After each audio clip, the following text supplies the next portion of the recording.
So we have Ehren Hanson, and he's a professional tabla player from New York, and he's a disciple of legendary Tabla Maestro Anindo Chatterjee. Now, I would ask that you have started a music which is very intimate, like a courtyard, emulating the kind of music. We'll start from here. I mean, how did that idea that to emulate that kind of into intimate space where people can, interact, and you create that music which was there during the, kingly courtyard time, where everything flourished seamlessly. And you're one of the co-founders of that in New York. From that, what you have created to your learning from your Guruji. Describe us in brief the journey. Well, the journey started when I was about 15 years old. Yes, I'm told. And I got some money from my family for my birthday as a gift. Yes. And I went to the store to buy a new instrument. Okay. And I saw these very interesting drums. They were on these pillows. I never seen anything like it. I took sticks, because in my country you play drums with sticks. And I hit them with sticks. And they sounded so beautiful. The guy came and said, no, don't play them with sticks. You have to play them with your fingers. I said, no, but they sound very good with sticks.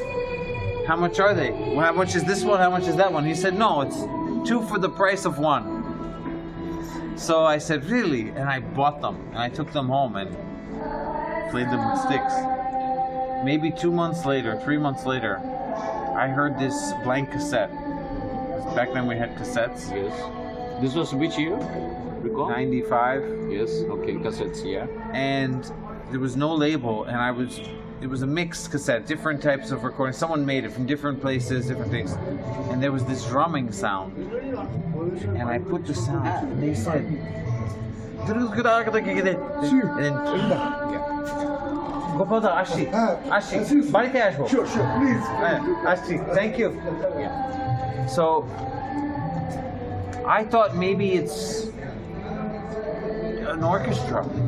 I couldn't imagine, but the sound was so captivated me. I rewind, play, over and over. Finally, I asked the person who made this cassette, I said, what is this sound? What is this instrument? And he said, oh, that's the tabla from India, and you have them in your room. Mm-hmm. And I was like, I must learn this instrument. I have to learn how to play. I can't imagine that this drum can make such a beautiful sound. And then a long journey from there. So, incidentally, I'm just picking up from what he said. You said that on your birthday you have saved some money to buy, and the birthday gives you a gift of what would be in the long run your accompaniment, my life, my passion, everything. So how these things are kind of linked in the interweaving of patterns. If you see the music, also the tal and all these things, they're kind of linked with one another. Absolutely right. So yes. So I'm just coming back to one of the other things. You have certain creative projects which you have done with West African musicians. How did that? Because you are now disciplined in Indian classical music, and then take a step forward with Cuban musicians as well. Who was a famous Cuban musician? Bobby Carcases and Ruiz. Many others. Yeah. When you live in the Gharanas, Yes. they're not named after people, they're named after places. Yes. Delhi Gharana, Punjabi Banaras Gharana, Yeah. Punjab Gharana, Lucknow Gharana. Yeah. It's because the sound is of the earth, Yes. not of one person, of Yes. one generation, it's really there. Everyone's influencing. Even Calcutta tabla players have a certain sound. Now Bombay has a different sound. Yes. After 50 years, you might see Calcutta Gharana emerge. Yes. Even you listen Shapal Chaudhry's Teka and Kumar Bose's Teka, they have something in common. This is the earth of Calcutta. And they're picking up. They're picking up these frequencies. In New York City, we have musicians from all over the world living there. Great musicians. Few amazing Indian classical musicians, Jay and Abik Bhai, who we play a lot together. But every next door and there is different musicians.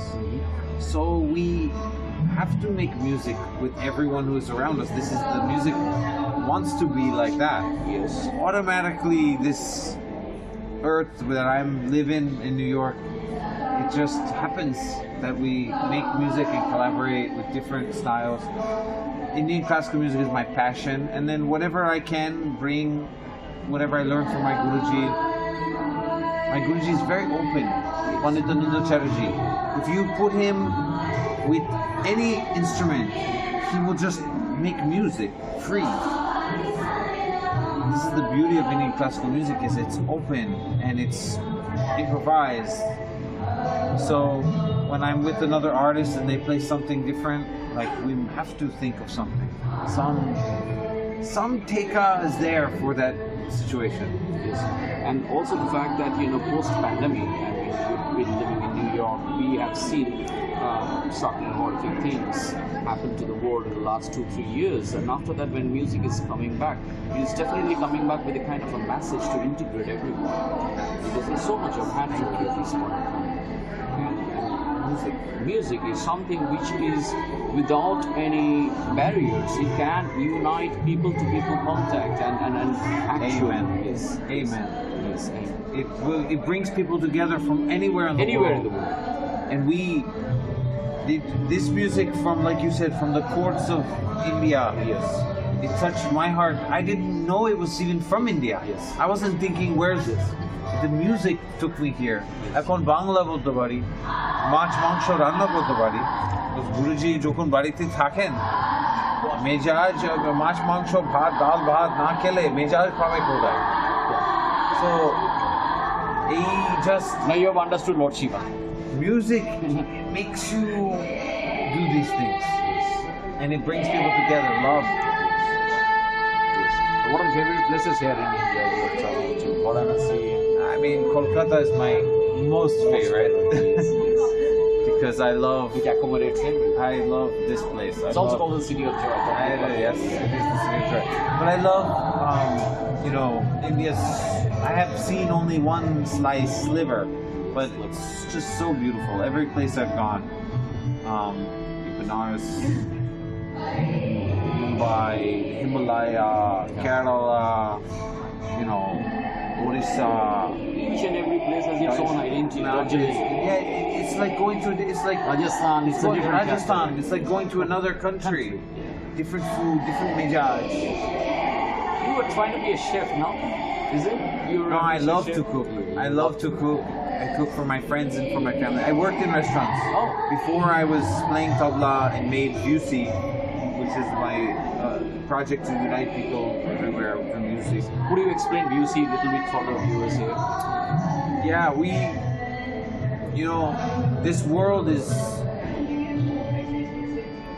Will we survive together on this planet if we don't have love between all people? I don't think so. I don't think we will survive. And the only language that every person on earth speaks is this language of music. But we need to support these artists that are doing the hard work to make sure that our history, our melodies, our rhythms of our ancestors stay alive, so we can remember that we are all one and all connected. So I created Vusi as a new kind of economic system to support artists. We built a ticketing platform like Book My Show, kind of, but for US mostly. And then we take the fees, and you buy tickets, you pay fees. We take those fees and we put it into a fund, and we use that fund, and we fund music all over the world. We've worked with over 1,500 artists in 30 countries, and you can download the Vusi app for free and see our museum of beautiful music. Maybe 600-700 classical musicians have performed there. Archives. It's just, and it's a living archive. Everything's on YouTube, whatever, but we're paying the artists so that they can keep going in a small way, whatever way we can. And I think that's the kind of model which the world, sustainable model, the world has to. This is the way nature works. Nature works. This is how it works. When a tree falls, the nutrients of the tree go into the soil so that the next tree can grow. But what we do is we cut the tree and we take it away. Then the soil doesn't get the nutrients. So we're creating a system where, you know, the ticketing and the record label and the streaming all go back into the soil to feed the artists. They can keep making music, and inshallah we'll go far along. And that's what the cosmos is all about. I'll just end with one small intuitive line which I had. Everything is bound by time. Time controls everything. That's what Mahabharata says. But I had this intuition that if there is only one free particle of time, that is music. He's beyond time. He's in time and he's also beyond time. It's timeless. He's in time. It's in time, but it makes you present. In the present moment, what is time? Yes, absolutely. Wonderful to meet you, Jai. Thank you. Thank you. Thanks.